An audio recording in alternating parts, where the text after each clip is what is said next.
Hi, my name is Temitope Adedeji and I'm a tailor, fashion designer, stylist, anything fashion basically, you find me there.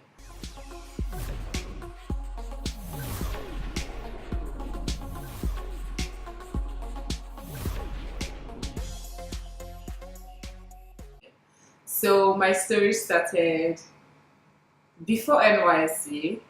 Yeah, I went to a roadside tailor to go and learn how to sew for a month, but it was trash. Like I don't think my mind was there when I started. So I just like after 1 month, like nah, that's it for me. I stopped and then I went back to school to continue. After which I graduated from Common University. I studied demography and social statistics, and after which I went for my NYC. So during NYC in my tenure, we had the privilege of choosing between Said and CDS. So Said is a skill acquisition scheme, and CDS is community development service.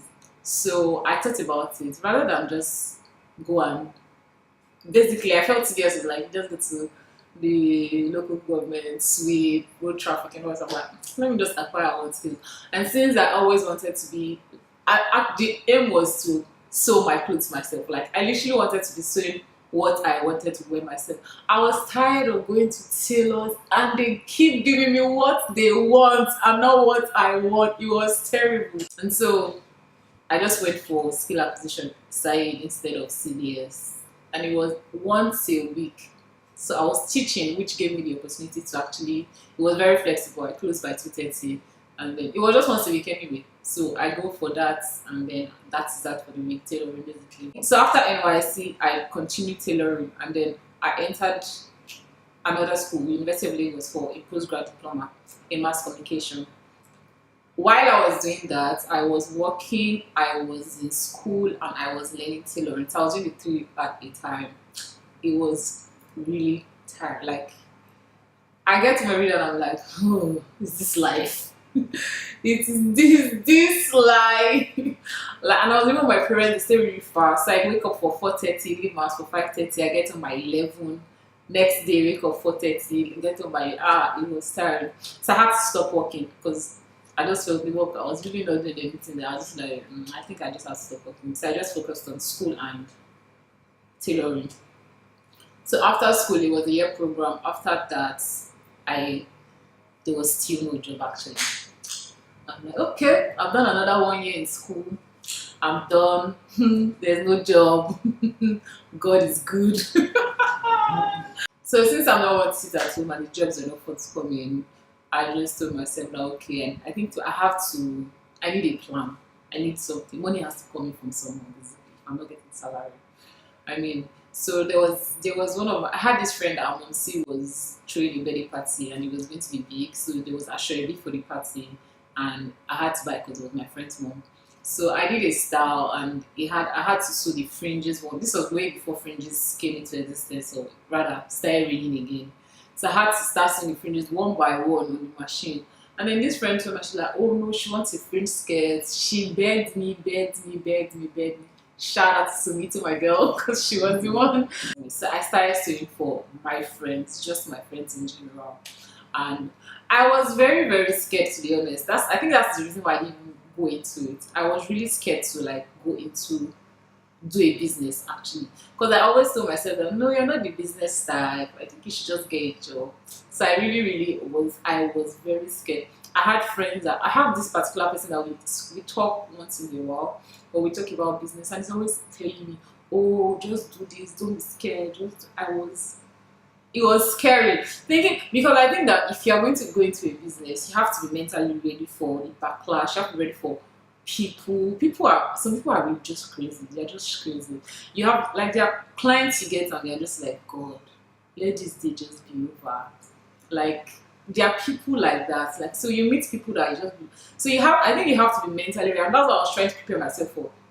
I was trying to prepare myself to be mentally ready for whatever comes, like the good, the bad, the ugly, the ugly, everything. I was trying to get prepared for that basically. So I think that's also part of the thing that didn't make me start early. I was really trying to, I wanted to be mentally stable because trust me, your friends are going to get on your nerves a lot. They are even the worst. Like I think your friends are the worst. They are the worst to clients.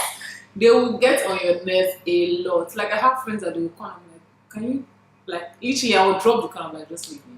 I could just leave me. Just don't worry, don't bring your clothes, just carry somewhere else. So literally I was just like, no, I have to be mentally ready. So I think I got to the stage where I was like, you know what, I think I'm ready for this basically. Because I mean I'd met people that were mad, I'd met people that were crazy, and I'm like, okay, if this is it, it's not that bad. I can still handle it basically.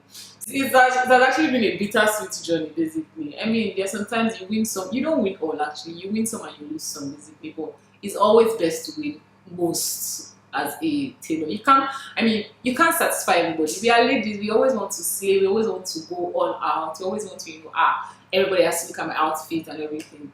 But I mean, you have to understand that we are also humans, basically. Sometimes you say, oh, tailors don't meet target. We also want to make money. And most times it's probably not even the designer's fault, it's probably the staff. But I mean, yes, the designer is take all the blame, basically. But it's also the staff also has things to do. And sometimes your machine can actually give up on you last minute, trust me.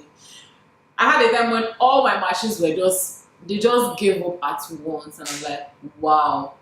I had to go all the way, call another friend of mine that is a tailor, go and use her own machine to finish. Like, so sometimes it's really not the person's fault. It's really not the designer's fault or the tailor's fault. Things just happen. Life happens, basically. It's not the person's fault. So I think if you are one person and you want to go into tailoring or fashion designing or styling, first of all, another thing I would say I probably thought about was that there are plenty tailors, there are plenty designers, there are plenty labels out there. I mean, the sky is actually big for everybody. Like, trust me, if you start now, you will not know where you're. Like, if you start now, you'll just be thinking, okay, where am I going? But as you take every day, one day at a time, you'll be shocked at where you are. Like, when you realize, okay, I've started this a while back. Oh, wow, I'm here. That's amazing. People get married every Saturday. Everybody wants to sleep every Saturday. Trust me.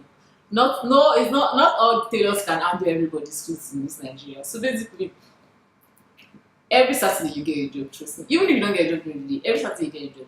Your friends want to sew something. A job will fabrics will come in, you will sew. Like, you're actually going to make money too. So I just think that don't be scared of, oh, there are a lot of people out there. The sky is big for everybody, trust me.